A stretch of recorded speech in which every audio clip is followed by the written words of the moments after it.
네, 안녕하세요. 화요일 저녁, 네, 반갑습니다. 화요일 저녁 7시 진행하는 나는 불교를 믿는다 수업입니다.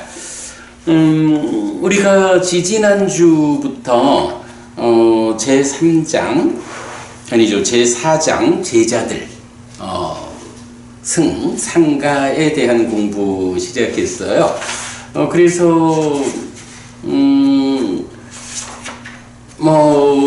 원래 상가라고 하는 말은 비쿠 상가, 비쿠니 상가라고 해서 출가자에게 적용되는 말이기는 하지만 우리는 이 책에서 굳이 출가자를 위한 책을 만드는 게 아니고 무엇보다도 제가자의 중심을 둔 신행을 이끌자라는 책이기 때문에 이 제4장 제자들, 승이라는 말에 대해서 그냥 출가 제자와 제가 제자를 포괄해서 제자라는 입장으로 책을 썼다라고 말씀드렸고, 그래서 이제 뒤에 가면 출가 제자를 위한 직접적인 가르침과 제가 제자를 위한 직접적인 가르침이 구분돼서 나오지만, 그러나 시작은 출가자와 제가자에게 공통되는 가르침으로 편집을 했다. 그래서 제1절에서는 공통 성스러운 제자라는 이름으로 편집을 했다라고 말씀드렸고요. 그래서 이제 지난주, 지지난주 이어가지고 시작하는 말에다가 이어서 그 사상의 성자를 공부했어요. 그러니까 뭐니 해도 입장을 그렇게 잡은 거죠. 세상에는 많은 스승이 있고 스승들마다 자기대로의 깨달음에 의해서 제자들을 이끄는 이러할 때 우리가 이제 욕계와 색계와 무색계로 구성된 중생세상, 달리 표현하면 소유적인 삶이냐 존재의 삶이냐, 그래서 소유를 넘어서서 존재를 오롯이 드러내는 그 높은 삶에서 어디까지 접근하는 가르침이냐, 이제 이런 부분을 말할 수가 있는데, 세상의 모든 스승, 모든 가르침이 단지 이렇게 그의 깨달음, 그의 가르침이 소유의 범주에 있느냐, 소유를 넘어서 존재의 영역에 올라섰느냐, 존재의 범위 내에서도 좀 더 높은 곳까지 이끄느냐, 요런 가르침인데, 오직 부처님 가르침만이 소유를 넘어선 존재를 이끌고, 그리고 존재에 수반되는 문제들로부터 벗어나서 해탈된 삶을 실현하는 이런 오직 불교에만 있는 제3의 삶이 해탈된 삶이다. 바로 세상에서 소유와 존재라고 하는 이런 중생들의 삶에서 벗어나 실현되는 해탈된 삶. 요거는 오직 불교밖에 없다. 자, 그래서 이제 부처님 사문경 등 몇 개 경에서 사문, 첫 번째 사문 이래도 되고 사문 이래도 되죠. 두 번째, 세 번째, 네 번째 사문이란 말을 하면서 오직 여기에만, 더 구체적으로는 팔정도가 있는 여기에만 이런 네 부류의 사문이 있다. 그렇게 사자후를 토해라. 달리 말하면 소유를 넘어섰다라고 해도 그 존재의 삶도 아무리 높이 올라가도 결국은 죽어야 하고, 그러면 또 태어나야 하고, 이런 윤회하는 중생의 범주에 있는데, 바로 이런 윤회하는 삶에서 벗어나 해탈된 삶을 실현하는 이 공부는 여기밖에 없다. 바로 그 벗어남의 과정에 있는 성자들이 첫 번째 사문, 두 번째 사문, 세 번째 사문, 네 번째 사문, 이래서 예류자, 일례자, 불한자, 아라한, 이런 성자들이 있다. 유학과 무학으로 구성된 성자들. 먼저 이런 이야기 지난주까지 우리가 살펴봤어요. 특히 이제 사문경에서 바로 그 네 가지 사문을 말하는데 이 네 가지 사문을 무엇 가지고 구분을 했어요? 예류자, 일레자이니까. 그러니까 그 예류자, 일레자, 불환자, 아라한을 그러니까 어디까지 가면 예류자고, 그 다음에 일레자고, 그 다음에 또 어디까지 가면 불환자고, 그 다음에 아라한이고. 요걸 말할 때 족쇄지, 족쇄. 10가지 족쇄가 있어가지고 사실은 이제 10가지 족쇄를 낮은 단계의 5가지 족쇄와 높은 단계의 5가지 족쇄, 그래서 5하분결, 5상분결 이런 표현을 썼죠. 그럴 때 그 5가지 중에 앞에 3가지 유신견, 의심, 계금취라고 하는 3개의 족쇄가 완전히 부서지면 그 사람이 첫 번째 사문 예류자 이래 됐었죠. 그리고 그 3가지 족쇄가 다 부서진 상태에서 탐진치가 좀 얇아지면 일레자 이렇게 말을 했고요. 그리고 이제 낮은 단계의 5가지 족쇄가 다 부서지면, 그러니까 그 3가지 족쇄에다가 소유의 관심 진해라고 하는 2가지 족쇄가 더 부서져 버리면 이렇게 5하분결이 완전히 부서진 단계를 불환자 이렇게 불렀던 거죠. 그리고 나면 이제 마지막으로 높은 단계의 5가지 족쇄 5상분결까지 완전히 부서지면 아라한 해서 이제 깨달음이 완성되는 거죠. 그럴 때에 이제 요 예류자, 일레자, 불환자, 그러니까 아라한은 뭐 이제 완전히 완성돼서 끝났으니까 이제 이 몸이 유지되는 동안만 살아있다가 몸이 무너지고 나면 몸으로 가지 않는 이렇게 이제 윤회에서 벗어나니까 뭐 완전 논외고 그런 그 외에 이제 예류자, 일레자, 불환자에 대해서 또 좀 특징적으로 말해주는 게 있었죠. 그래서 보면 예류자는 어떤 사람이었어? 예류자 하면 첫째가 떨어지지 않는 자라고 해서 지옥, 축생, 악귀라고 하는 이 3악처에는 떨어지지 않는다. 예류자가 되었다라고 하면 그때부터는 뭐 어떤 삶의 과정이 있다 해도 그 3악처로 떨어질 업은 짓지 않는다. 떨어지지 않는다. 그 다음에 확실하다라는 말은 뭐였죠? 확실하다라는 거는 최대 7번 태어나는 범주에서 아라한이 된다. 그래서 그간 살아온 삶의 과정이 너무너무 길기 때문에 이제 7번 남았다라는 것은 비유하자면 히말라야 산 꼭대기에 콩알만한 작은 돌멩이 7개가 놓여 있는 것과 같아. 요거 뭐 있다 할 것도 아니지 뭐. 이렇게 예류자가 되었습니다.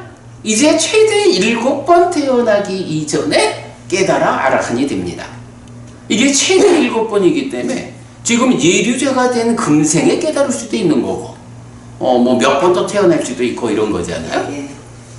이렇게 이제 예류자, 떨어지지 않는 자, 확실한 자이고 깨달음을 겨냥한 자다. 이미 예류자가 되었다라고 할 때는 그 삶의 방향이 우리가 이제 늘 속력과 속도 얘기하면서 빠르다라는 것도 중요하지만 그보다 더 중요한 거는 방향이다. 이게 뭐 우리가 가야 하는 길과 반대 방향으로 열심히 달려가 가지고는 얻을 게 하나도 없는 거야. 그래서 그 속도라는 이야기, 방향을 갖춰야 된다라는 건데 바로 예류자는 깨달음을 겨냥한 자다. 이미 이렇게 3가지 족쇄가 다 부서졌다라는 이 경지에 오면 그의 삶은 열반을 지향하는 깨달음이 겨냥되어 있다. 네, 이렇게 말하는 거죠. 그런 가운데 이제 거기 그 3가지 족쇄가 부서진 예류자가 또 그 수행의 과정에서 탐진치가 좀 얇아지면 곧 한 단계로서 일레자라고 해서 이 세상에 한 번 돌아오는 이렇게 말하죠. 그런가 하면 이제 거기서 5가지 족쇄가 다 부서지면 이제 불환자. 네. 불환자는 불환, 돌아오지 않는 거거든. 네, 돌아오지 않는. 어디로 가가지고 어디로 돌아오지 않는 거야? 이 세상에 돌아오지 않고 응. 어디 가가지고? 하늘. 응. 이게 이제 정거천이라는 말을 했었죠. 제4선의 꼭대기. 그 제4선의 꼭대기에 속한 정거천이라는 하늘이 불환자가 태어나는 곳이라는 특징이 있는 거죠.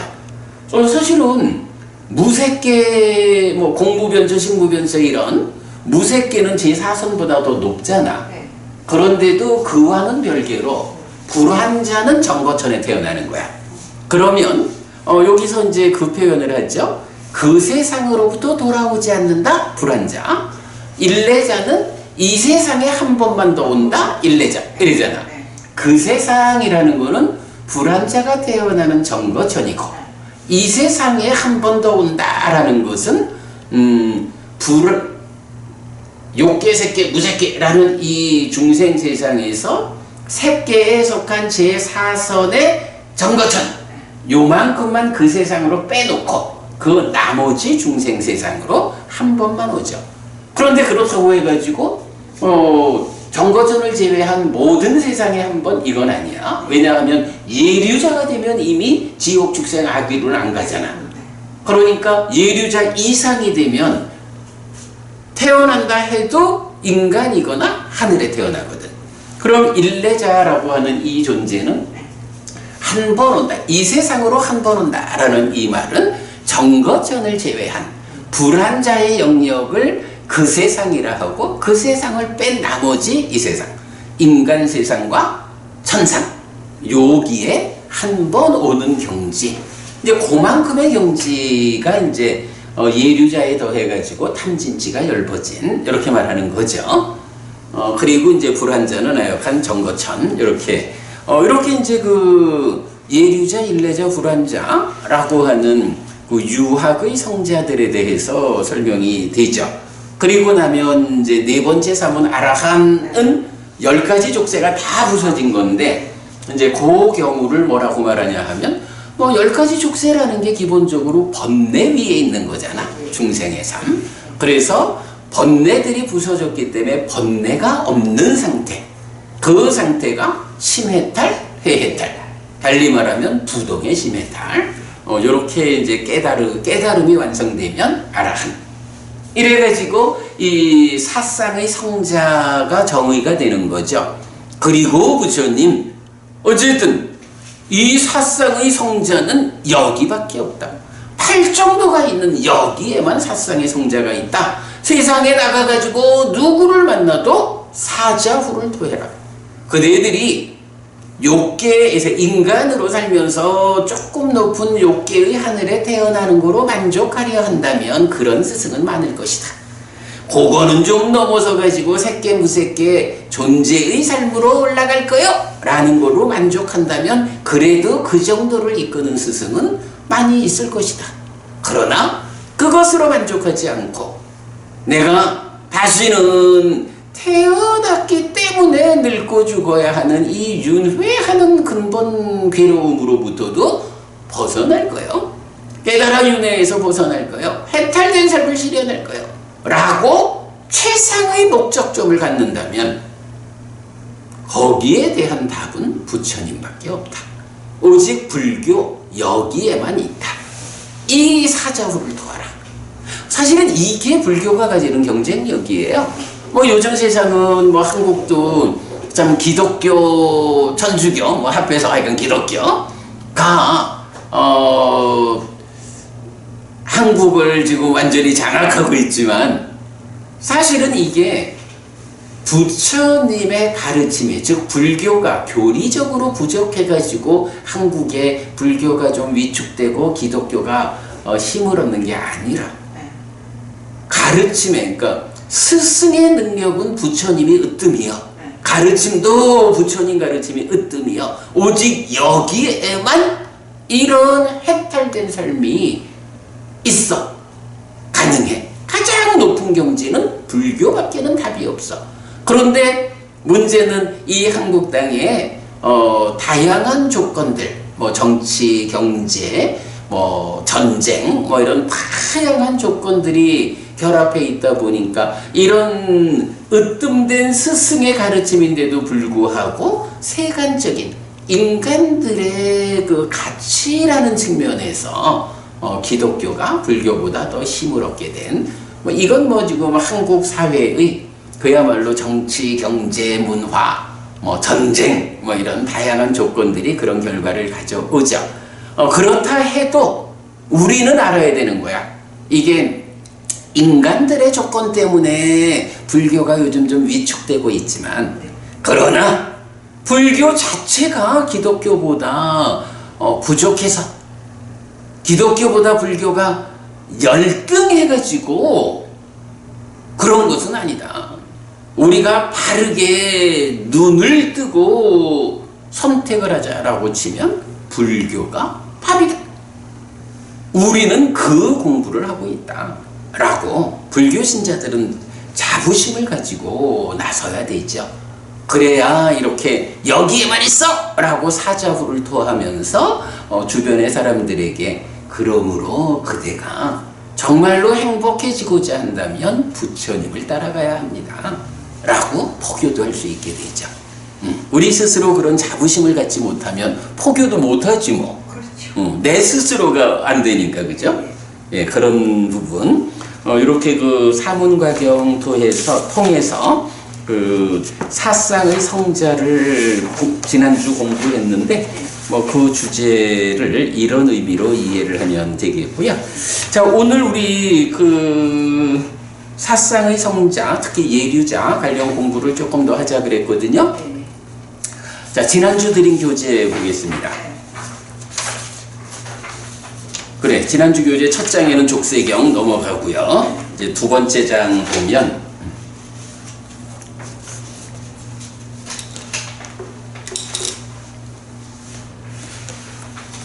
개정의의 완성 정도에 따른 성자의 구분이랬어요. 그래서 안구따라 니까야 세세 모음의 87번부터 89번까지 공부경 1 내지 3번. 자, 세 개의 경인데요. 자, 보면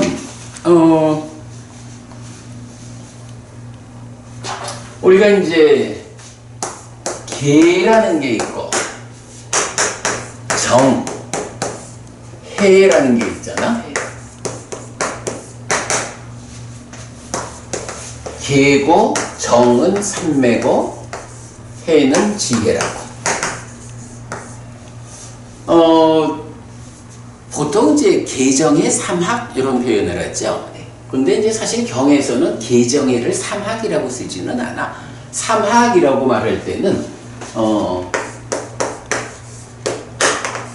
개학, 심학, 해학,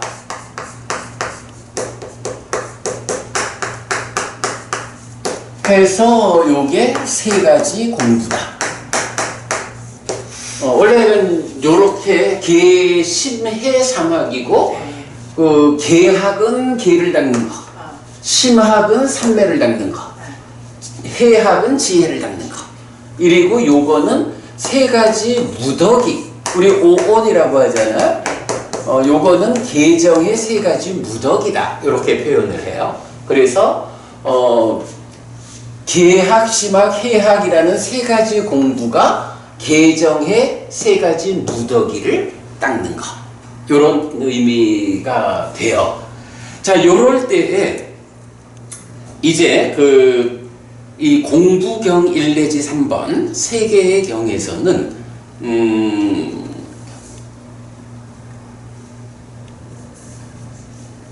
이런 표현을 해요. 예류자하고 일례자하고 그리고 불환자, 아라한 은혜 있잖아요. 이럴 때에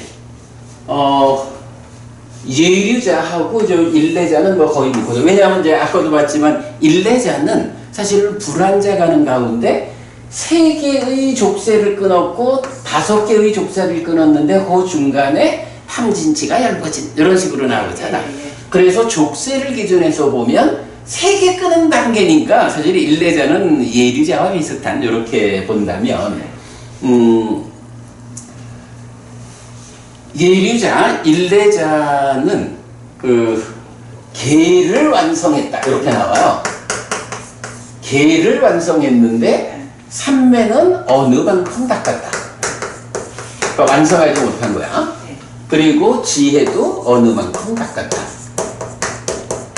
그러니까 계만 닦았지 삼매와 지혜는 안 닦았다라는 건 아니고 계정해 3가지를 다 닦는데 도중에 계에 대해서는 완성했고 나머지는 완성을 못한 거야. 닦아가는 가운데 요런 상태가 예류자 또는 일례자 이고요. 그 다음에 이제 불환자는 계도 완성을 했어. 그런데 계를 완성했고 그 다음에 삼매도 완성을 했어요. 그런데 지혜는 아직까지 완성을 못했어. 어느 만큼 이래 되거든. 그리고 아라한은 계도 완성했고 삼매도 완성했고 지혜도 완성한. 그러니까 이렇게 보면 예류자 일례자는 계학을 통해서 계를 닦는 일을 완성한 사람이야. 근데 나머지는 완성이 안 됐어.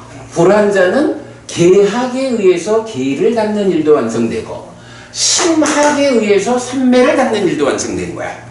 그런데 해학에 의해서 지혜를 닦는 일은 완성이 못됐어. 그런데 아라한은 계학에 의해서 계를 닦는 일도 심학에 의해서 삼매를 닦는 일도 해학에 의해서 지혜를 닦는 일도 다 완성된 요런 측면이에요. 자, 그런데 이때 이제 우리가 경을 보면 계를 완성했다. 그러면 여기서 계라는 건 뭘까? 삼매, 지혜 이럴 때 계라고 하는 것이 그냥 뭐 5계를 잘 지키고 뭐 요런 정도로 볼 수 있는 게 아닌 것 같아. 그래서 이제 그 의미를 따져보면요. 우리가 산다는 게 뭐 별거야 하면서 이제 말했잖아. 인식하는 거, 행위하는 거. 인식과 행위가 우리 사는 거다. 그런데 이게 순환적으로 연결돼 있다. 그래서 행위를 인식에 싣고 오는 것은 욕탐이다. 우리 참나, 관심. 그런가 하면 인식을 행위로 전달하는 거는 요 중간에 닦아라고 하는 영역이 있다. 그래서 요 닦아 안에서 이제 가공이 되는 거야. 그래서 인식을 하고 나면 닦아 안에서 가공해서 행위로 연결되는 이제 이렇게 말을 하잖아요. 그럴 때 요 닦아의 안과 밖이라는 것을 우리가 생각해 볼 수 있거든. 이럴 때 보면요. 사실 이제 인식과 행위 이렇게 사는 거를 말할 수 있지만 요걸 또 좀 다르게 표현을 해보면 결국은 마음이 몸과 함께 인식도 하고 행위도 하고 요거잖아. 어차피 몸과 마음 요거는 중생인 한 떨어질 수 없잖아요. 몸이 떨어져 나가면 죽었다 그리고 마음이 몸 없이 혼자 있을 수 없기 때문에 어떻게 죽는 그 순간 새로운 몸을 만나서 태어나잖아. 그래서 중간의 과정이 없다. 이렇게 말하잖아요. 그렇기 때문에 우리가 삶을 얘기할 때는 요런 마음이 몸과 함께 인식하고 함께 행위한다. 요거를 놓치면 안 된다고. 그런데 부처님의 깨달음에 의하면 정말 부처님이 보아내는 특별한 영역이 있는 거야.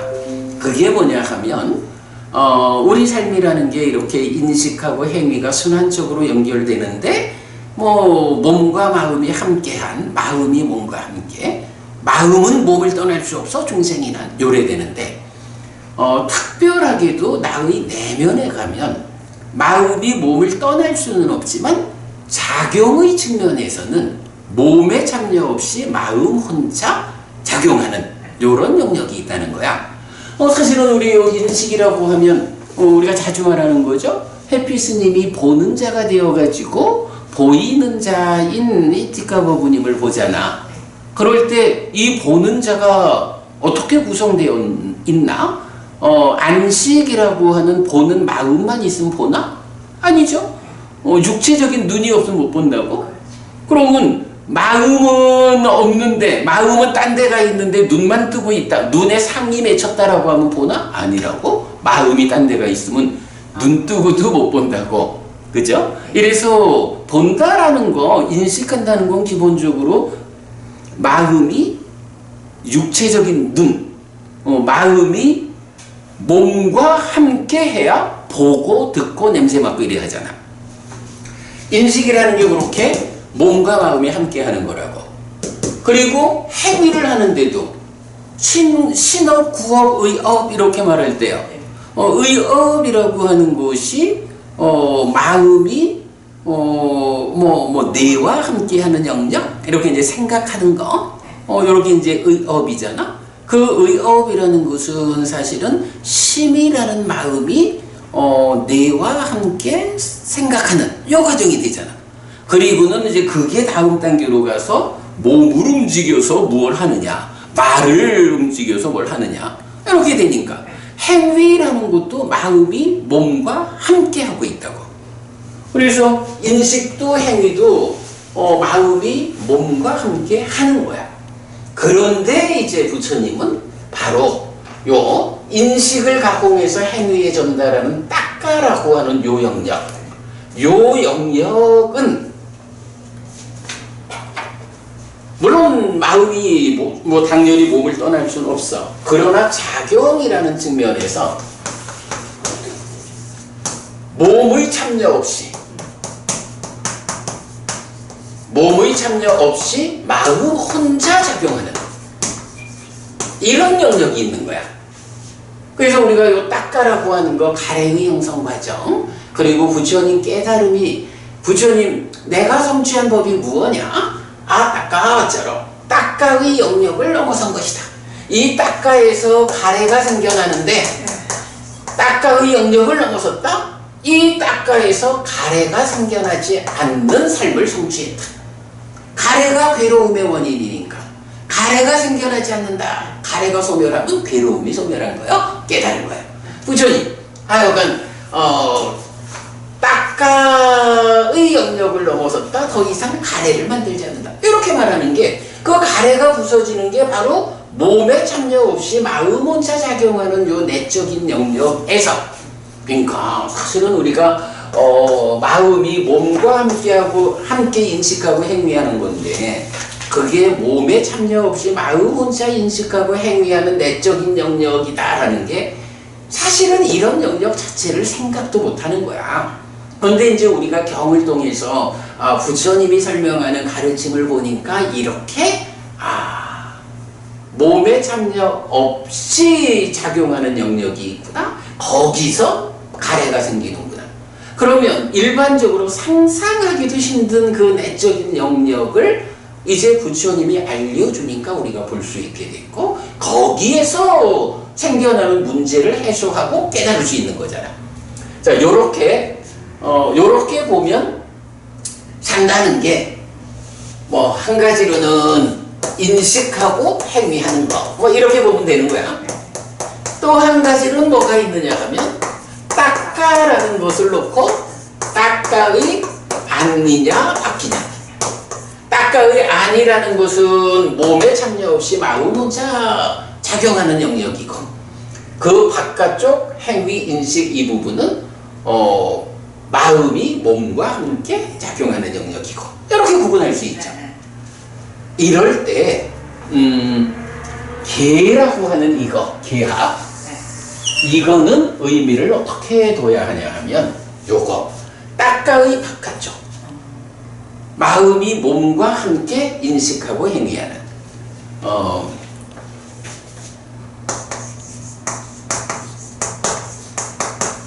몸과 함께 작용하는 영역 요 영역에서 여기서 문제가 있으니까 괴로움이 생기잖아. 이 문제를 어떻게 해요? 문제를 해소해야 괴로움이 소멸하겠죠. 문제는 하여간 괴로움이야. 괴로움이 생겨나 이걸 해소하면 괴로움이 소멸한다고. 요런 몸과 함께 작용하는 영역을 놓고 거기에서 생겨나는 문제들을 해소하는 공부 과정을 계학 이렇게 말하는 거야. 일반적으로 하여간 계라 그러면 뭐 5개거나 뭐 우리 포살할 때 8개거나 3이 10개거나 뭐 비구 227개 이런 식으로 이제 많잖아.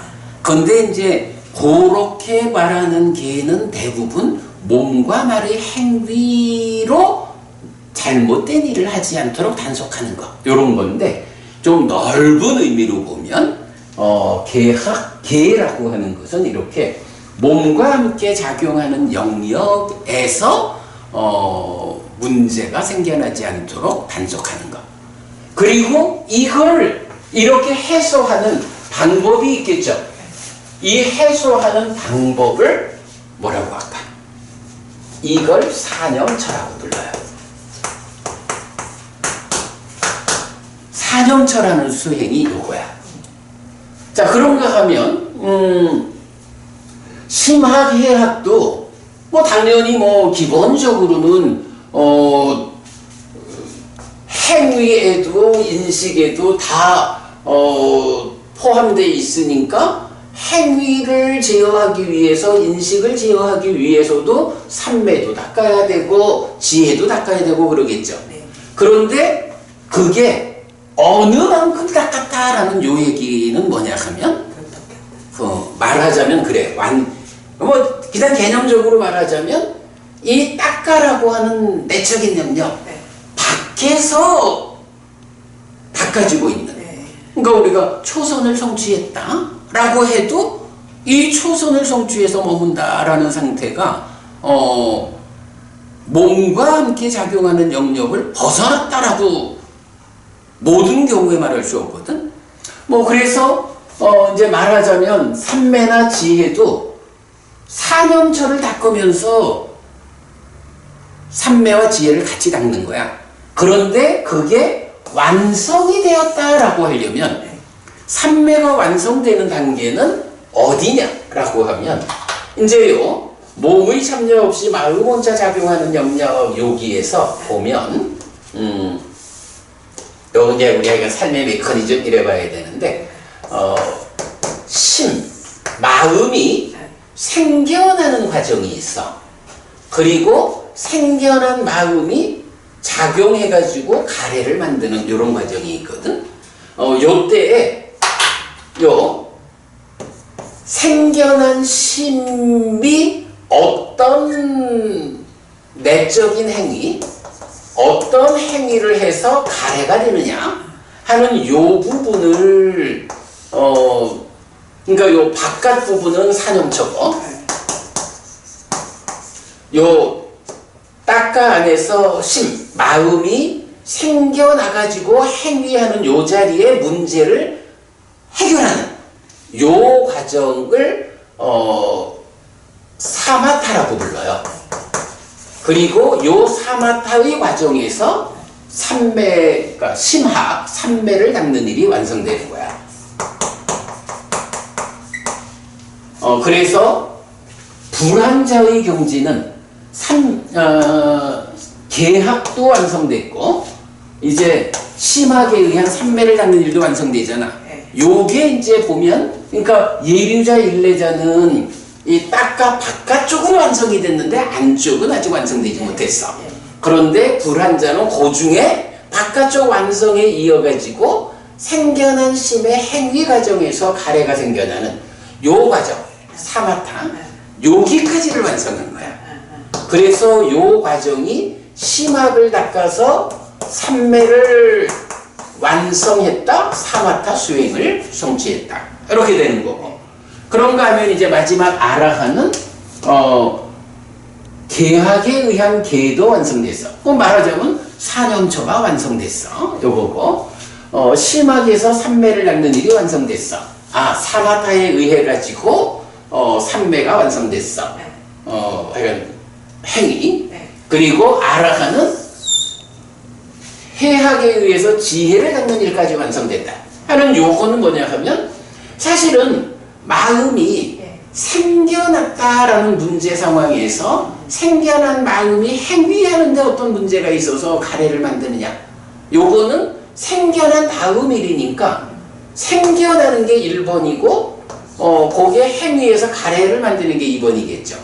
그리고 말하자면 몸과 함께 하는 이 바깥 영역이 3번이고, 이럴 때 요 마음이 생겨나는 과정의 문제를 해결해 버리면, 생겨나길 아예 해탈된 마음이 생겨나 버리면,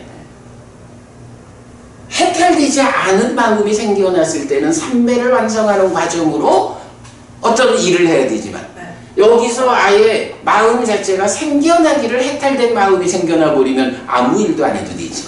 네.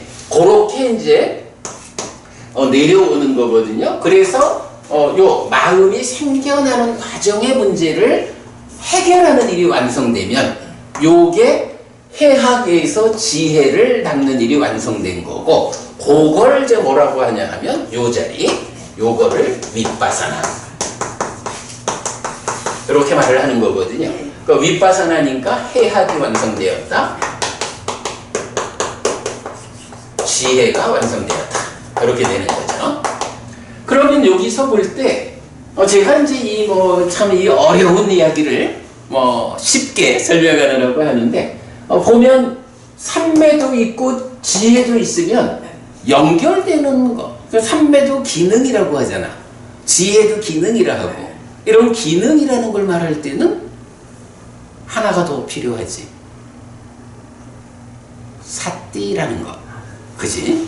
보면 기본적으로 사띠, 삼매, 지혜, 이렇게 이제 세 가지를 대표적으로 말하잖아. 사실은 요걸 닦는 게 수행이지 뭐. 요거에 뭐 토대가 된다 하면 믿음과 정진해서 이제 포함하면 5가지 기능 또는 5가지 힘 이러지만, 대표적으로는 사띠와 삼매와 지혜잖아.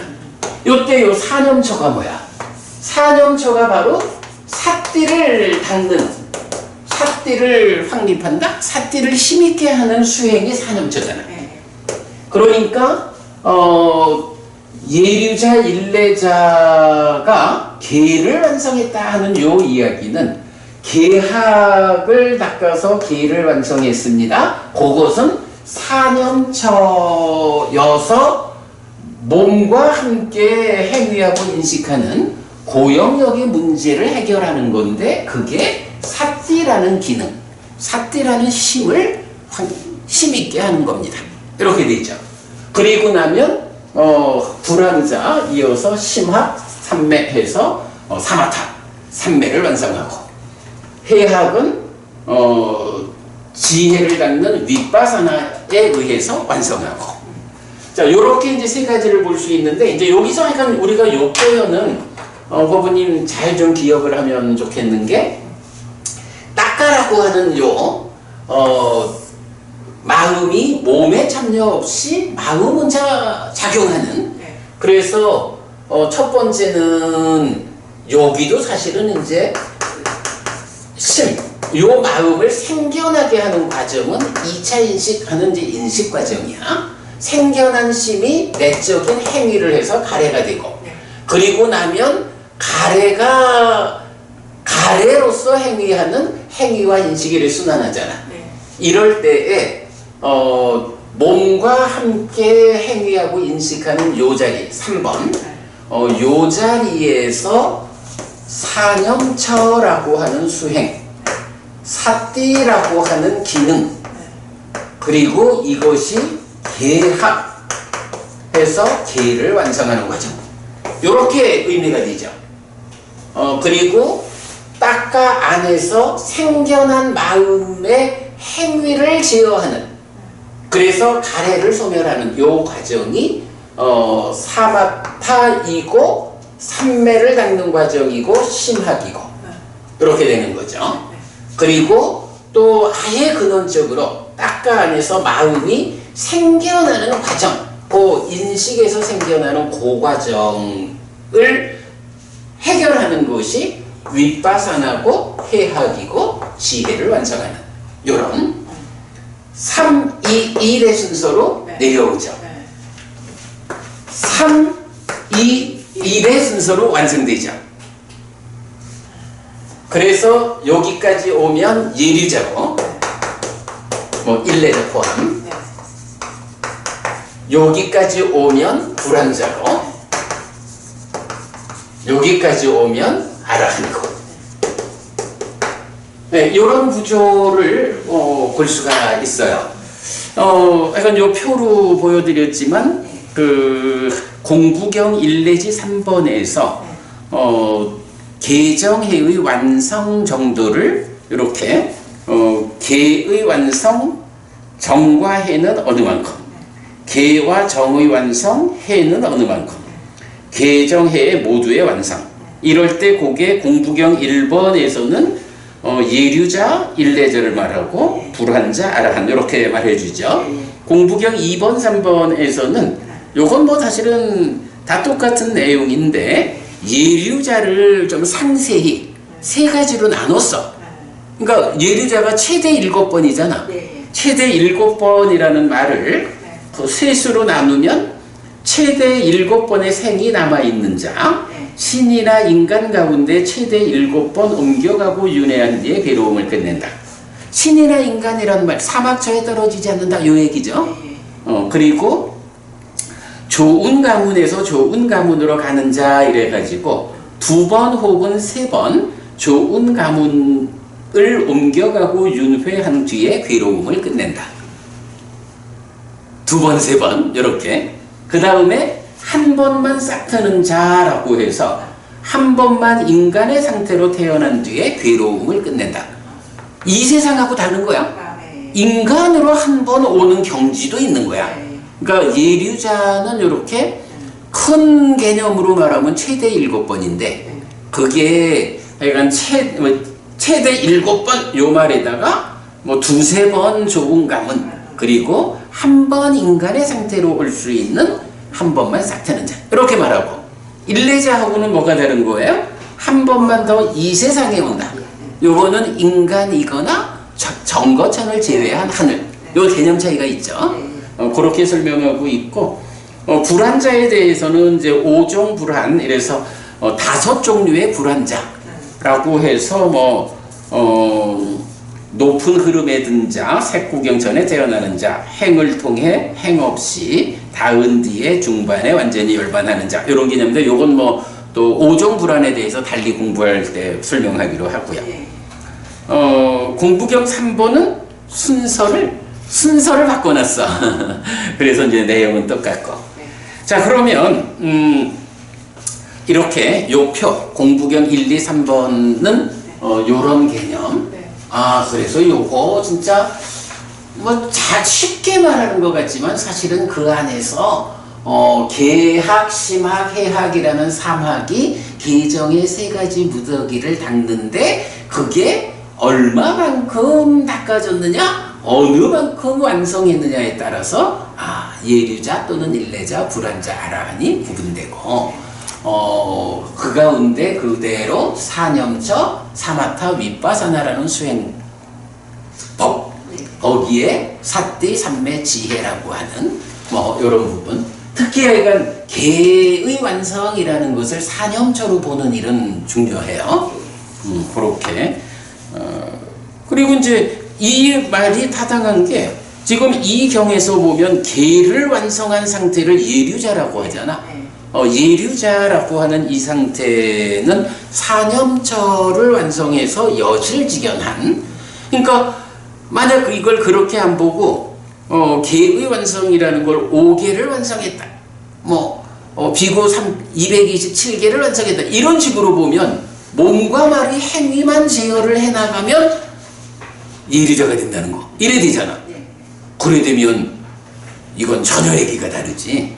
예, 그래서 바로 이런 데서도 개의 완성을 예류자로 말한다 라는 점에서 이렇게 그 개가 완성된다는 게 사념처에 의한 사띠의 완성 이렇게 보는 거는 타당해요. 자, 그리고 이제 한 장 더 넘어갈게요.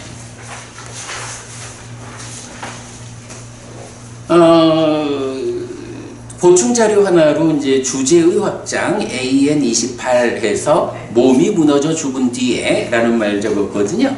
요건 사실 이제 예류자를 말할 때에 떨어지지 않는 자, 요 표현이 있잖아요. 그래서 그거와 관련해서 그냥 참고로 좀 소개해 드리는 건데요. 어부님, 몸이 무너졌다 하면 이제 죽는 거잖아. 그러니까 몸과 마음 이럴 때 마음이 몸과 함께 반드시 있어야 되는데 몸이 무너졌다. 그럼 경에서는 몸이 무너졌다는 말을 많이 쓰는데 말하자면 죽은 거야. 몸이 기능이다 한 거야. 몸이 기능이다 해가지고 이제 더 이상 몸의 역할을 못하면 죽었다. 이렇게 말하는 거잖아. 여기서 지금 몸이 무너져 죽은 뒤 어떻게 되지? 몸이 무너져 죽으면 그 다음에 어떻게 돼요? 마음이 떠나서 다른 데로 옮겨가는 거. 그러겠지 뭐. 하여간 몸이 무너져 죽으면 식이, 마음이 더 이상 생명력을 갖지 못한, 그래서 더 이상 몸이라 부르지 못하고 시체라 불리는 거기에 있을 수가 없잖아. 그래서 이제 떠나서 새로운 몸으로 가지. 그런데 새로운 몸으로 가는 자리가 어디야? 몸으로 가는데 어떤 몸으로 가게 될까?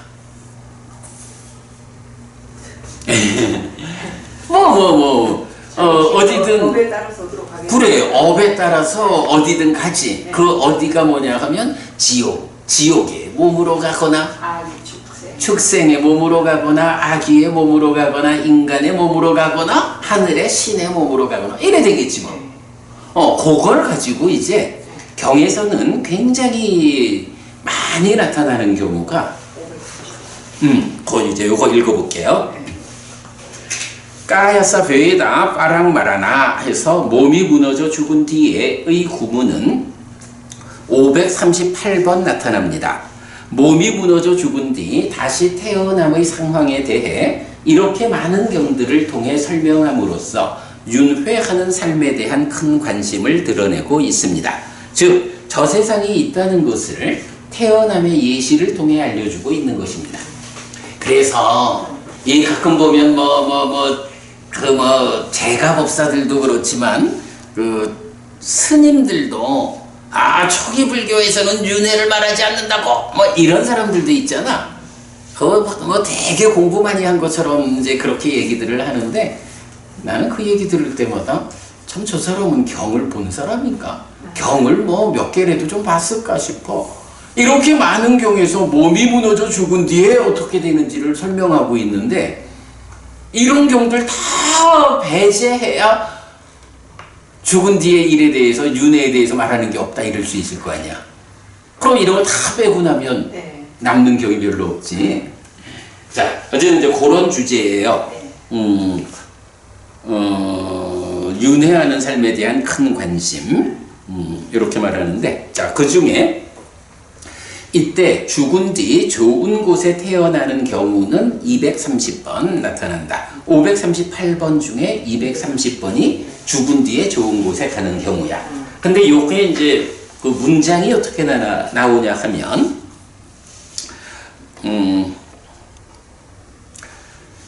까야사 베다 빠랑 마라나 수가띵이라고 해서 요 까야사 베다 빠랑 마라나라는 게 몸이 무너져 죽은 뒤 요 얘기고요. 수가띵 이러면 좋은 곳 이런 얘기예요. 그러니까 수가띵, 그러니까 수라는 말이 좋다라는 말이고 즐겁다 좋다 이런 말이고 갓띠 하면 이제 가다 그런 말이거든. 그래서 몸이 무너져 죽은 뒤에 좋은 곳 요 표현이 225번. 그래서 보면 그 중에 대부분 그러니까 220번이 뭐냐 하면 몸이 무너져 죽은 뒤에 좋은 곳 하늘 세상에 태어난다. 요 표현이거든. 근데 요거 그래서 제가 잘 말하는 게 있잖아요. 갈수록 괴로움은 줄어들고 행복은 늘어나는 삶을 살다가 죽은 뒤에는 좋은 곳 하늘 세상에 태어나기 바랍니다. 제가 이렇게 그 축원을 많이 하잖아요. 딱 요 문장이야. 몸이 무너져 죽은 뒤에 좋은 곳 하늘 세상에 태어난다. 자, 그런가 하면 몸이 무너져 죽은 뒤에 오직 좋은 곳에 태어난다. 이런 문장도 있고, 또는 몸이 무너져 죽은 뒤에 좋은 곳 범천의 세상에 태어난다. 이런 문장도 있고요. 또 몸이 무너져 죽은 뒤에 좋은 곳이 예상된다 라고 하는 네 가지 형태로 그 몸이 무너져 죽은 뒤에 좋은 곳에 가는 경우를 말하거든. 근데 그 중에 대부분이, 그러니까 225번 중에 220번이 몸이 무너져 죽은 뒤에 좋은 곳 하늘 세상에 태어난다. 이렇게 나오고요. 그 다음에, 반면에 죽은 뒤 나쁜 곳에 태어나는 경우는 187번 나타나는데, 그 중에 171번이 뭐냐 하면, 몸이 무너져 죽은 뒤에 상실과 비탄의 상태, 비참한 존재, 벌받는 상태, 지옥에 태어난다. 요게 그러니까 대부분 요 표현으로 나와요. 그런가 하면 몸이 무너져 죽은 뒤에 비참한 존재가 예상된다 해서 보통은 상실과 비탄의 상태, 비참한 존재, 벌받는 상태, 지옥에 태어난다 이러는데 16번은 그 중에 비참한 존재, 나쁜 곳이 예상된다 이렇게 나타나는 거예요. 그래 보니까 요건 특별히 고민할 것도 없이 몸이 무너져 죽은 뒤에 아직 깨닫지 못한 자, 즉 아라한이 되어서 완성하지 못한 자는 몸이 무너져 죽으면 몸으로 간다 라고 해서 지옥, 축생, 악귀, 인간, 천상 중에 어떤 몸으로든 가야 되는데, 그 중에 이렇게 몸이 무너져 죽은 뒤에 좋은 곳 하늘에 태어난다 라고 말하는 경우도 많고, 그런가 하면 몸이 무너져 죽은 뒤에 상실과 비탄의 상태, 비참한 존재, 벌받는 상태, 지옥에 태어난다 이렇게 말하는 경우도 많은 거예요. 그래서 따지고 보면 다 그거지 사막청, 지옥, 축생, 악귀라는 이 상실과 비탄의 상태, 비참한 존재, 벌받는 상태, 그 중에 특히 지옥까지 이렇게 말하는 경이 절반 정도 되고, 그런가 하면 사람들이 이렇게 악업을 짓고 나쁜 곳에만 가는 건 아니죠. 특히 우리가 이렇게 부처님 공부를 해서 우리 삶을 잘 제어하는 진짜 훌륭한 불교 신자의 삶을 살면 당연히 나쁜 곳은 안 갈 거 아니야. 그럴 때 역시 경은 똑같은 비중으로 몸이 무너져 죽은 뒤에 좋은 곳 하늘 세상에 태어난다 라고 말해주고 있는 거죠. 그러니까 부부님 요 표현만 기억하면 되겠죠. 몸이 무너져 죽은 뒤에 좋은 곳 하늘 세상에 태어나느냐, 아니면 몸이 무너져 죽은 뒤에 상실과 비탄의 상태, 비참한 존재, 벌받는 상태, 지옥에 태어나느냐, 요것만 딱 기억을 하면 당연히 지옥을 향해서 가면 안 되겠죠. 그러면 이제 이걸 결정하는 게 또 뭐가 있어? 어떤 사람이 몸이 무너져 죽은 뒤에 좋은 곳 하늘 세상에 태어나고, 어떤 사람이 몸이 무너져 죽은 뒤에 이런 상실과 비탄의 상태 내지 지옥에 태어나게 될까? 여기에 대해서 우리가 결정적으로 말하는 게 뭐냐 하면, 이제 경도 사실은 10악업과 10선업을 말해주잖아요. 그 10악업과 10선업에 대해서 제가 표현하기를 과도 보도 괴로움이어서 지옥으로 이끄는 힘을 가지는 10악업은 피해야 합니다. 그러나 과도 보도 행복이어서 하늘로 이끄는 힘을 가지는 10선업은 적극 실천해야 합니다. 이렇게 말하잖아. 지금 보면 경이 몸이 무너져 죽은 뒤에 낮은 쪽으로 가는 경우와 높은 쪽 하늘로 가는 경우를 딱 거의 대등하게 말을 해주고 있거든. 그게 바로 십악업을 짓는 자가 어디로 갈 거냐? 십선업을 짓는 자가 어디로 갈 거냐? 이런 어떻게 살아야 되는지에 대한 기준을 명확히 해주고 있죠. 사실은 뭐 이런 데서 우리가 결정적으로 그러니 우리가 살생, 투도, 사음, 망어, 양설, 악구, 기어, 간탐, 진해, 사견이라고 하는 십악업을 피해야 바랍니다. 불살생, 불투도, 불사금, 불망어, 불량설, 불악구, 불기어, 불간탐, 부진해, 정견이라고 하는 십선업을 적극 실천해야 한다. 우리가 부처님한테 배워서 그런 삶을 살아야 한다. 그것이 공부고 그것이 내 삶을 살아서도 갈수록 괴로움은 줄어들고 행복은 늘어나는 삶을 살게 하고 죽어서는 좋은 것 하늘 세상에 태어나게 한다. 이게 하면 되는 거죠. 그리고 그 십선업이라는 것을 좀 이제 줄여가지고 압축해서 말하면 5개가 또 그거지 뭐. 그래서 우리가 5개를 지니는 삶, 포살해가지고 8개를 지니는 삶, 이런 일을 강조하고 실천하자라고 하는 게 그런 이유야. 포괄해서 십선업을 짓는 거. 어떻게 십선업을 그렇게 실천할 수 있을까? 라고 하면 바로 그거 위에서 사념처로 시작하고 사마타 윗바사나로 완성되는 개학, 심학, 해학의 삼학을 닦는 일이지 뭐. 불교가 다 그런 거죠. 예, 그런 가르침. 네, 그렇게 보시면 되겠습니다.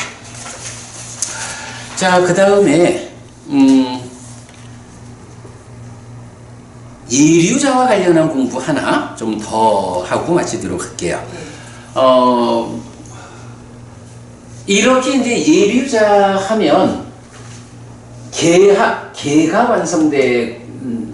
완성된 분이야. 그래서 사념처가 완성돼서 사띠가 완성된 이런 분인데, 이런 예류자가 이 예류자에 대해서 좀 더 자세하게 설명하는 경이 있어요.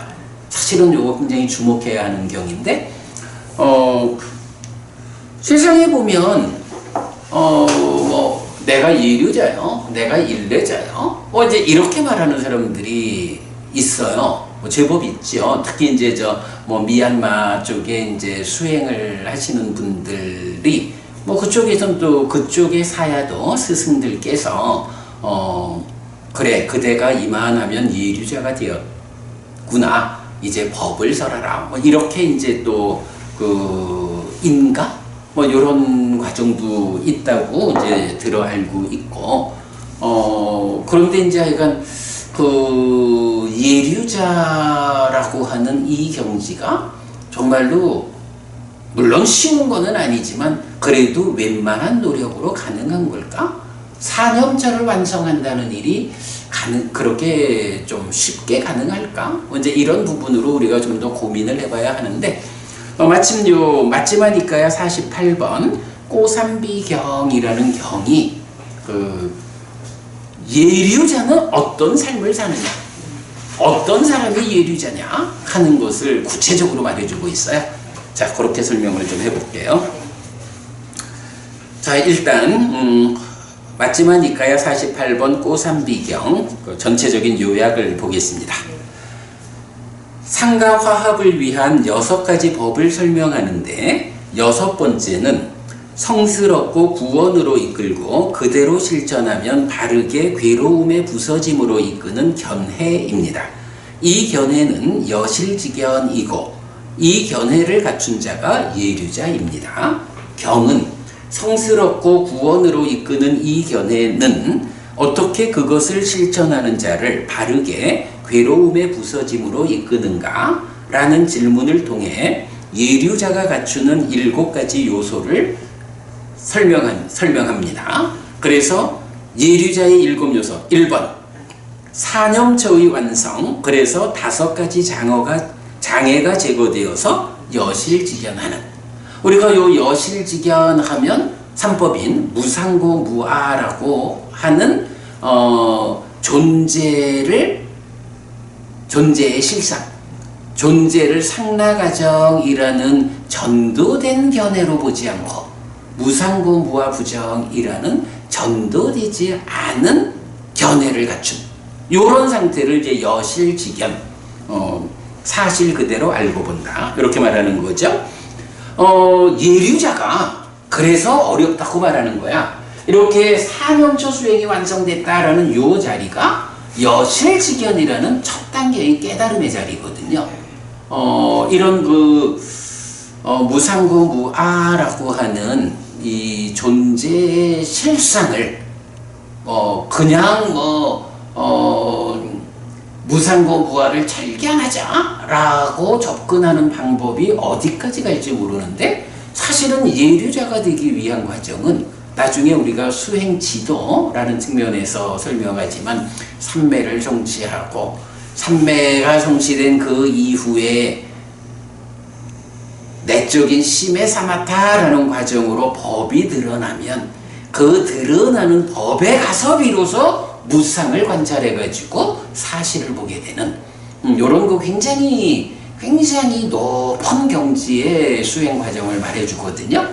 그래서 예류자가 된다라는 것을 결코 쉽게 보아서는 안 된다라는 건데, 자, 어쨌든 이제 예류자의 7가지 요소 중에 1번, 사념처를 완성해서 5가지 장애가 제거됨으로써 여실직견하는 거야.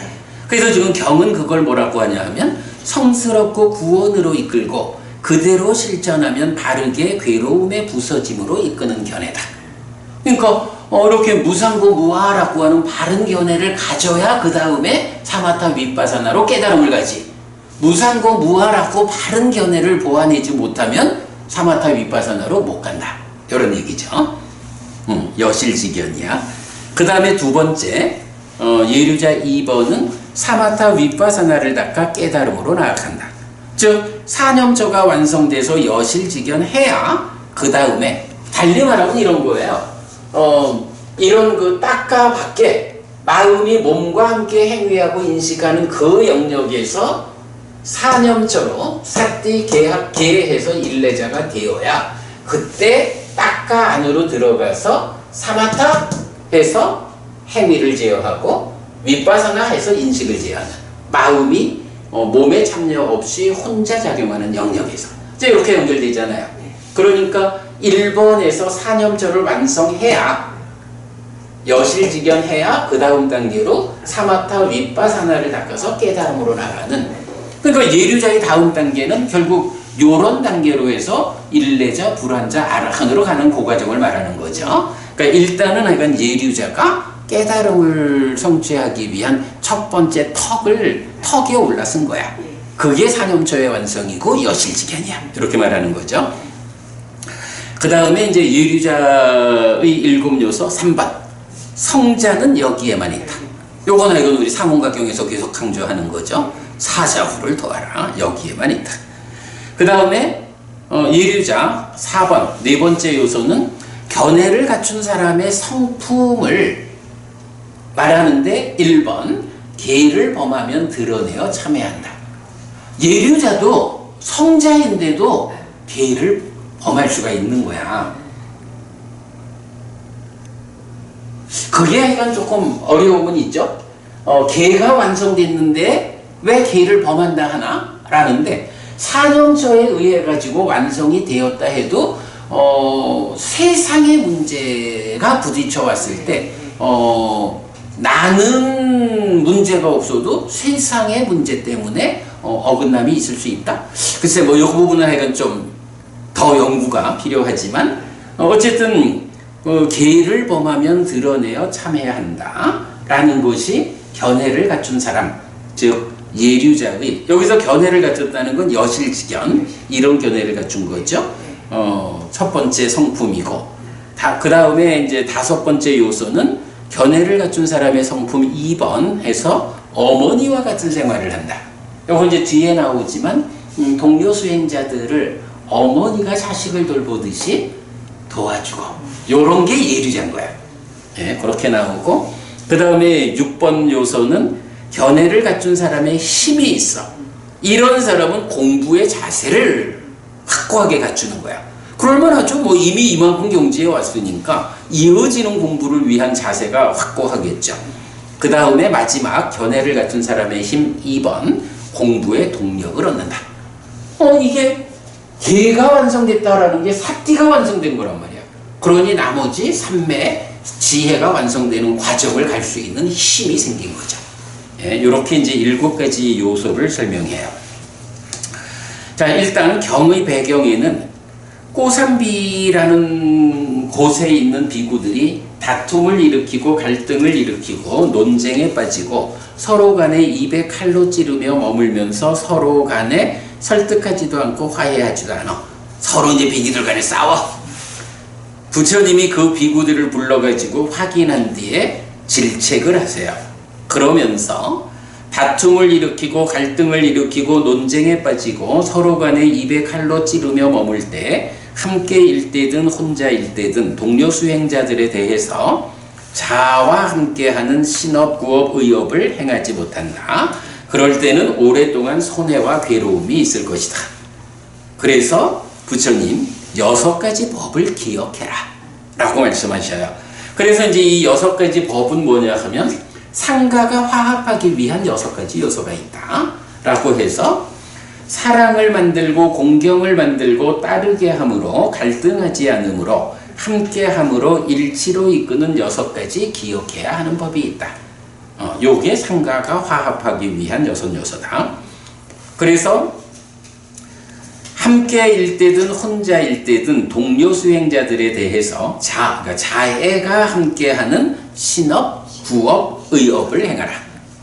혼자 있때든 함께 있을 때든 하여간 자애의 마음, 그대가 행복하기를 하는 마음을 가지고 몸으로든 말로든 마음으로든 행위하라.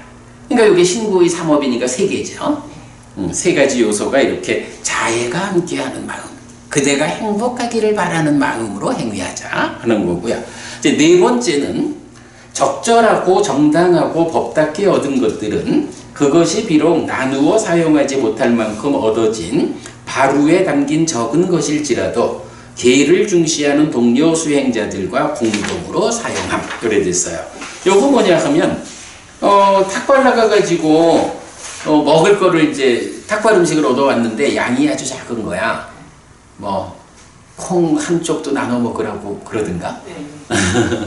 하여간 얻어온, 그러니까 탁발해온 음식이 작아도 이거를 아이고 양이 작으니 혼자 먹어야지 요렇게 하지 말고 계를 중시하는 동료 수행자들과 공동으로 사용해라. 작으면 작은 대로 더 나눠 먹어야 한다. 이렇게 말하는 거고. 그러니까 그럴 때에 상가가 화합한다. 먹을 게 작다고 해가지고 돌아서도 나 혼자 먹는다 이러면 이 상가가 화합하기 어렵다는 거죠. 5번 함께 일때든 혼자 일때든 동료 수행자들과 함께 깨지지 않고 끊어지지 않고 결점이 없고 얼룩지지 않고 구속되지 않고 지자들이 칭찬하고 움켜지지 않고 삼매로 이끄는 계들을 갖추어 머문다 라고 했는데 요거 우리 아침 독서할 때 예류의 사요서 해가지고 불법성 삼보에 대한 확실한 믿음 그리고 바로 이렇게 성자들이 지니는 계를 갖춘다 이렇게 나오는 거죠. 이렇게 계를 갖추어 머문다. 하여간 여러 사람들이 함께 살아갈 때는 그들 가운데 질서를 지킬 줄 알아야 된다. 그 다음에 6번째 함께 일때든 혼자 일때든 동료 수행자들과 함께 성스럽고 구원으로 이끌고 그대로 실천하면 바르게 괴로움의 부서짐으로 이끄는 견해를 갖추어 머문. 요거 그대로 여실지견 이거죠. 예. 자, 이렇게 그 6가지 요소를 말하고 이런 6가지 요소를 갖추는 것이 상가화합을 위한 것이다 라고 말해요. 그러면서 이제 이어서 말하기를 성스럽고 구원으로 이끌고 그대로 실천하면 괴로움의 부서짐으로 이끄는 견해가 이 6가지 중에 으뜸이고 포괄하는 것이고 총체적인 거야. 그러니까 무상고 무아라고 하는 삼법인에 대한 확실한 암과 범을 가지면 그의 삶이 앞에 5가지 저절로 무상고 무아를 꿰뚫어 보는 사람이 신고 의로 자애 없는 행위를 하지 않을 거 아니야? 뭐 잘 나눠 먹을 거고 뭐 이제 이래 되겠죠. 그래서 이제 이런 견해를 가지는 게 으뜸이고 포괄하는 것이고 총체적이다 이렇게 말을 해요. 그리고는 이제 이어가지고 성스럽고 구원으로 이끄는 이 견해는 어떻게 그것을 실천하는 자를 바르게 괴로움의 부서짐으로 이끄는가 라고 하고 숙고를 통한 알매 성취 7가지 해서 범부들과 나누지 않는 성스럽고 세상을 넘어선 암 이렇게 이제 좀 복잡하게 설명하고 있는데 말하자면 이게 뭐냐 하면 이런 견해 여실지견한 이런 견해를 갖추어서 상가가 화합하기 위한 6가지 요소를 갖춘 요런 상태에서 이 견해 위에서 이제 실천하는 사람들 요게 예류자의 삶이다 이렇게 표현하는 거예요. 그러니까 이건 여기서 좀 복잡하게 얘기되고 있지만 예류자는 이런 삶을 산다 하는 거 오늘 소개하려는 거죠. 자 그래서 보면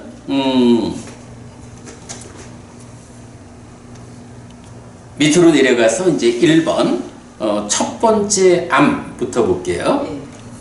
첫 번째 암. 그 선입감이 스며든 심을 가지면 나를 있는 그대로 꿰뚫어 알지 못하고 보지 못하게 하는 안으로 버려지지 않은 선입감, 즉 5가지 장애, 욕탐, 진해, 해태, 혼침, 들뜸후의 의심이 없다. 그래서 나의 의는, 그러니까 내 마음은 진리의 깨달음을 위해 잘 지향되어 있다. 이렇게 말했거든요. 자, 여기서 첫 번째 암 이래가지고 5가지 장애가 없다라고 말했죠. 5가지 장애를 제거하는 게 뭐냐 하면 바로 사념처란 말이지. 그래서 사념처에 의해서 5가지 장애가 제거되면 이런 사람이 예류자인 거예요. 이런 사람이 여실직견, 이런 다른 견해를 가진 사람이야. 이렇게 나오죠. 하여간 여기서 개학해서 개의 완성을 예류자라고 말하지만 여기 개학이라는 것은 어쨌든 사념처 수행을 말하는 거다 라고 보면 되고요. 자, 그래서 나의 마음은 진리의 깨달음을 위해 잘 지향되어 있다라는 요 말 뭐야? 깨달음을 겨냥했다. 예류자, 그 얘기가 되죠. 자, 그 다음에 두 번째 암.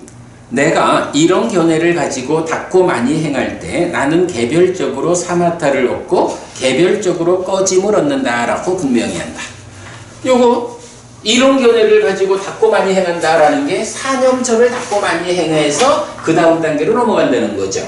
그랬을 때 개별적으로 사마타를 얻고 개별적으로 꺼짐을 얻는다 했는데 꺼짐이라는 게 뭐냐 하면 열반이라는 말, 그러니까 반열반한다, 뭐 완전히 열반한다, 요 말이 완전히 꺼진다. 경에서는 이렇게 쓰거든. 그러니까 완전히 꺼진다라는 것은 윗바사나에 의해 가지고 지혜가 완성되어서 더 이상 우리 불탐경 말하듯이 탐진치의 불에 의해서 불타지 않는 그게 이제 꺼짐을 얻는 거거든. 요게 윗바사나에 의한 완성이거든. 그래서 바로 요거 사마타와 꺼짐을 얻는다라는 요게 예류자는 여실지견 위에서 사마타 윗바사나를 닦는다. 이렇게 그래서 이제 그 예류자 2번 사마타 윗바사나를 닦아 깨달음으로 나아간다 라는 게 그 표현이죠. 그 다음에 세 번째 알미 여기의 밖에 내가 갖춘 견해를 갖춘 다른 사문이나 바라문이 없다 라고 분명히 한다. 내가 갖춘 견해가 뭐야? 바로 여실지견, 삼법인 해가지고 존재하는 것들의 실상을 하는 거라고. 아까부터도 말하지만 소유와 존재에서 좀 더 높은 삶은 다른 스승들도 이끌 수 있지만 이렇게 삼법인 여실지견에 의해 가지고 해탈된 삶으로 나가는 건 여기밖에 없잖아. 예류자 세 번째 알미 바로 이런 내가 갖춘 견해 여실지견 삼법인 이런 견해를 갖춘 사문바라문이 밖에는 없어. 불교 안에만 있어. 요렇게 분명히 아는 게 예류자다. 예류자는 분명히 한다. 이렇게 말하는 거죠. 그 다음에 네 번째 알미 견해를 갖춘 사람이 갖추는 성품을 나도 갖추었다 라고 분명히 안다 해서 견해를 갖춘 사람의 성품 1번 복권이 제정된 조항을 범하더라도 그것을 신속하게 스승이나 현명한 동료 수행자에게 전달하고 드러내고 해설한다. 전달하고 드러내고 해설한 뒤에 미래를 단속한다.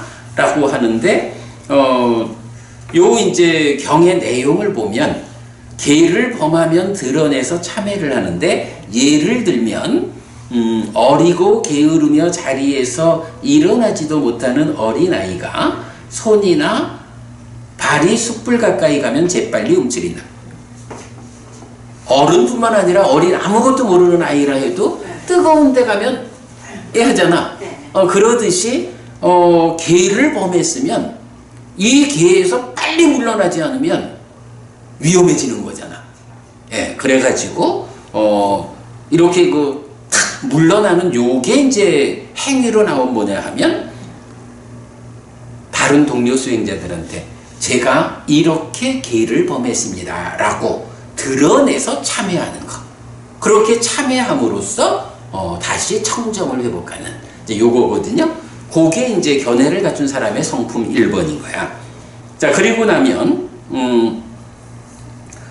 다섯 번째 알미, 견해를 갖춘 사람이 갖추는 성품을 나도 갖추었다 라고 분명히 아는데 성품 2번, 동료 수행자를 위한 해야 하는 크고 작은 어떤 일들을 무엇이든지 거기에서 열심히 한다. 그리고 높은 계의 공부, 높은 심의 공부, 높은 해의 공부를 위한 강한 갈망이 있다. 계의 공부, 심의 공부, 해의 공부 이렇게 나오죠. 계학, 심학, 계학. 이래서 이제 또 경에서는 이제 그 부분을 이렇게 또 말해요. 예를 들면 비구들이요, 어린 새끼가 있는 암소는 풀도 뜯고 또한 송아지를 돌본다. 예류자가 되었어. 그러면 이 새끼가 있는 소는 자기도 풀을 뜯어먹고 자기도 배를 불려야 되지만 그러면서도 송아지를 돌보잖아. 예류자가 되면 자기도 이렇게 더 높은 공부로 나아가야 되지만 함께하는 동료 수행자들, 또 아직 예류자가 되지 못한 후배 비구들을 돌봐서 이끌어가는 거야. 그래서 이제 요 부분을 어린 새끼가 있는 암소 이렇게 비유했기 때문에 제가 요거를 이제 어머니와 같은, 이렇게 제가 아까 말했죠. 그 어머니와 같은 생활, 어린 새끼가 있는 암소 어머니와 같은 생활을 예류자는 하는 거야. 예류자가 되면 당연히 이렇게 높은 삶을 산다라는 거고요. 그 다음에 이제 여섯 번째 알미, 견해를 갖춘 사람의 힘을 나도 갖추었다 라고 분명히 한다. 이제는 성품이 아니라 힘이야. 네. 그래서 힘 1번, 열애가 선언한 법과 율들이 설해질 때 골격을 만들고 작의하고 모든 심을 집중하여 귀 기울인 자로서 법을 듣는다. 스승이 법을 설하는데 아주 집중해서 법을 듣는 요게 견해를 갖춘 사람의 힘, 예류자의 힘 1번, 공부의 자세를 갖춘다 라는 거고요. 마지막 7번째가 견해를 갖춘 사람의 힘을 나도 갖추었다 라고 분명히 한다. 힘 2번, 열애가 선언한 법과 율이 설해질 때 의미에 대한 알물 얻고 법에 대한 알물 얻고 법에 대해 수반되는 환희를 얻는다. 요 우리가 이제 계속 개발된 느낌이라고 말하는 거죠.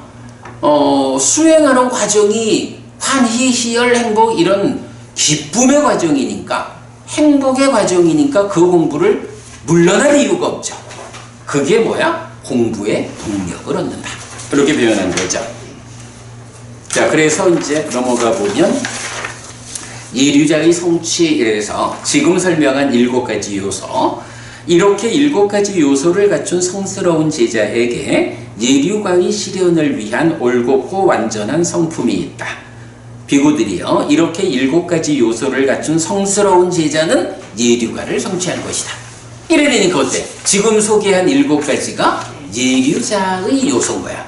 그러면 세상에서 예류자가 되었습니다, 일례자가 되었습니다, 이렇게 이제 말을 할 수 있지만 최소한 내가 예류자입니다 라고 자기를 말하려면 이런 꼬삼비경에서 알려주는 예류자의 7가지 요소, 가운데 내가 갖추지 못한 것은 없는가? 라고 스스로 판단해야 된다고. 그죠? 그리고 혹시 누가 주변에 내가 예리자거든? 내가 일례자거든? 뭐 이렇게 말하는 사람이 있다면 사실은 나는 이 경을 보여줘야 한다고 생각해. 그리고 뭐 필요하다면 따질 수 있는 거야. 당신이 예류자가 되었다라고 말을 하는데 우리 한번 따져봅시다. 예류자가 되었다라는 것은 누가 개인적으로 판단하는 게 아니라 경에 의해서 부처님께서 말씀하시는 그 예류자의 7 요소를 잘 갖추었으면 그대가 예류자가 되는 거고, 그거 갖추지 못했으면 예류자라고 말하면 안 됩니다. 자기가 성취하지 못한 경지를 내가 성취했다 라고 말하면 쫓겨납니다. 이래 해가지고 알려줘야 되는 거예요. 자, 그래서 오늘 이제 예류자와 관한 공부 중에 요 꼬삼비경은 사실은 누가 예류자냐 하는 것을 아주 구체적인 삶으로 설명하고 있기 때문에 우리가 지금 이 7가지를 다 기억하는 것은 어려울지 몰라도 요걸 기억하면 돼. 맞지만 이까야 48번 꼬삼비경이라는 경이 있는데 이 꼬삼비경이 누가 예류자인지, 예류자가 어떤 삶을 사는 사람인지, 그 성자의 삶은 어떤 건지 라고 7가지로 알려주고 있다. 요것만 기억을 하면 돼. 그러면 필요할 때 찾아보면 되잖아. 그죠? 그러니까 오늘 예류자와 관련한 이야기 이렇게 봤고, 오늘 드린 교재가 하나 더 있죠. 12번 상류따 28번 비구경인데요. 이 경은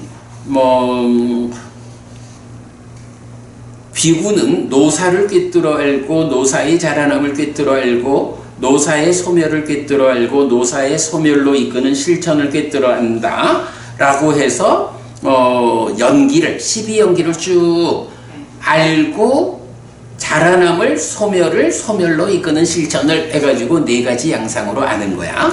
그 얘기를 하면서 무엇이 도사인가 라고 해서 쭉 정의를 해주는데, 그건 그냥 연기 12연기에 대해서 요렇게 알아야 한다 라고 기준을 주는 거고, 이제 제일 끝에 가면 자, 2페이지 제일 밑에 볼게요. 제일 밑에서 2번째 줄 보면 이렇게 행들의 소멸로 이끄는 실천을 꿰뚫어 할 때 비구들이요, 이 비구는 견해를 갖춘 자라고도 이렇게 나오거든. 견해를 갖춘 자라는 요 말이 뭐냐 하면 여실직연, 예류자의 견해를 갖춘 거죠. 그래서 우리 예류자의 7 요소 중에 뒤에 4개 가면 어떻게 나와? 견해를 갖춘 사람의 성품 1, 2번, 견해를 갖춘 사람의 힘 1, 2번 이래 나왔죠. 견해를 갖춘 사람이 누구냐? 예류자거든. 물론 예류자가 견해를 갖췄다 하면 예류자보다 높은 경지는 당연히 견해를 갖추고 있겠지. 그러나 일반적으로 견해를 갖춘 자라고 말하면 예류자를 지시하는 걸로 보면 되는데, 바로 이렇게 예류자는 연기 12연기에 대해서 4가지 양상으로 꿰뚫어 아는 거야. 자, 그래서 바로 그렇게 12연기를 온전하게 아는 사람이 견해를 갖춘 자인 거야. 그런데 요 경을 제가 소개하는 건 뭐냐 하면 견해를 갖춘 자인 예류자의 동의어가 몇 가지가 있는 거야. 자, 그래서 이제 보면 이 비구는 견해를 갖춘 자라고도 봄을 갖춘 자라고도, 견해라고도 지와 견 이렇게 말하죠. 봄. 정법에서 온 자라고도, 열애라고 하면 여여함, 사실로부터 오신 분 이런 식으로도 표현을 하잖아요. 그러니까 정법에서 온 사람 이렇게 예류자를 말하기도 하고, 또는 이런 정법을 본다라고 해서 연기에 대해서 온전하게 보는 이런 거, 이런 정법을 본다. 또는 유학의 알을 갖춘 자, 우리 유학무학 했죠.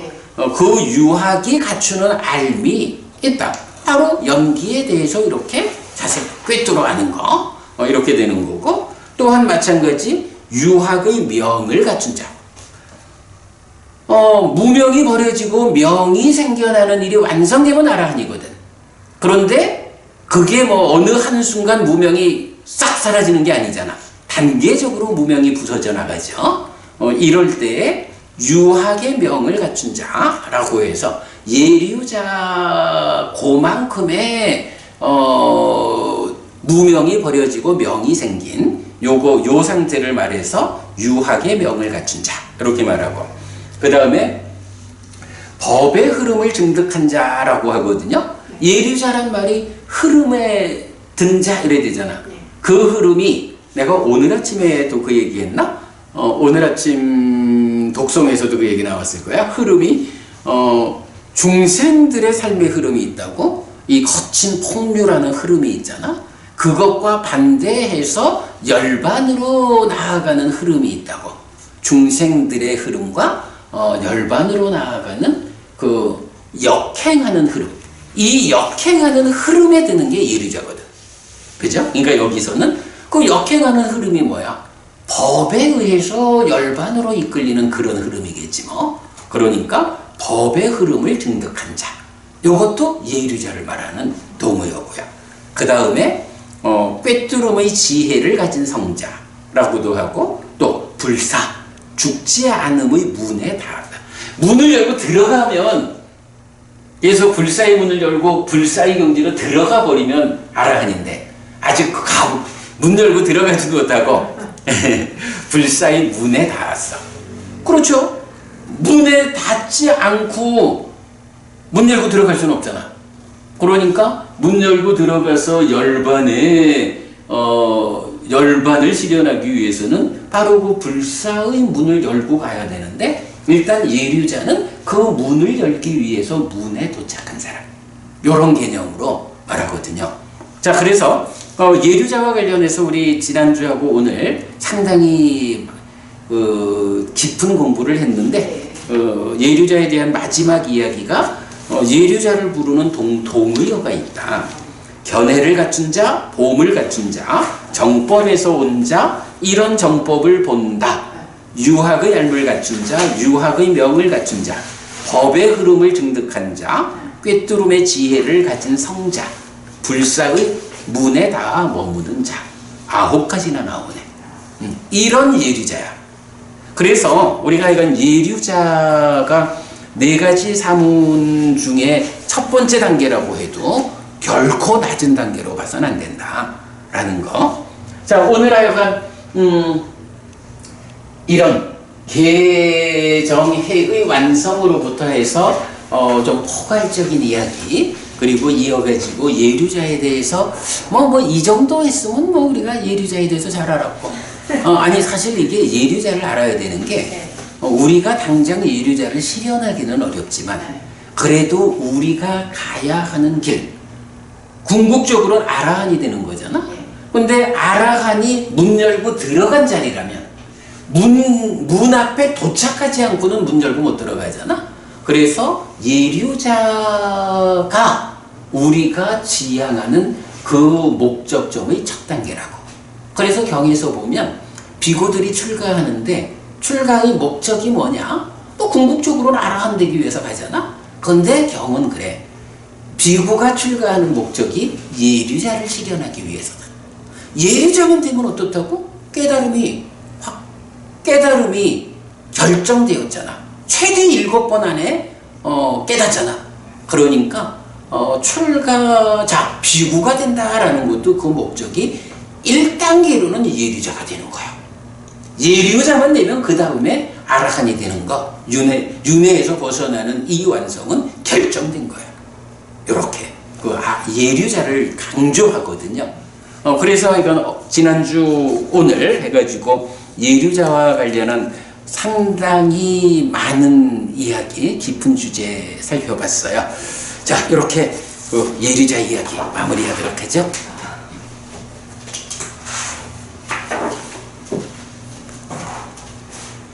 삼마삼부토 바가와 스와카토 바가와타 담모 수파티판노 사와카 상고띠. 세절은 정등각이시다. 세절로부터 법은 잘 서려졌다. 제자들의 상관은 잘 실천한다. 찌랑띠타뚜로 가스밍 삼마삼붓다 사산한띠 정등과 그 가르침이 이 세상에 오래도록 머물기를. 이차마항 얀냥야지뚱 양마마아싸 디가랍땅 히따야 수카야띠 오랫동안 나에게 이익과 행복을 주는 자선행을 실천하리라.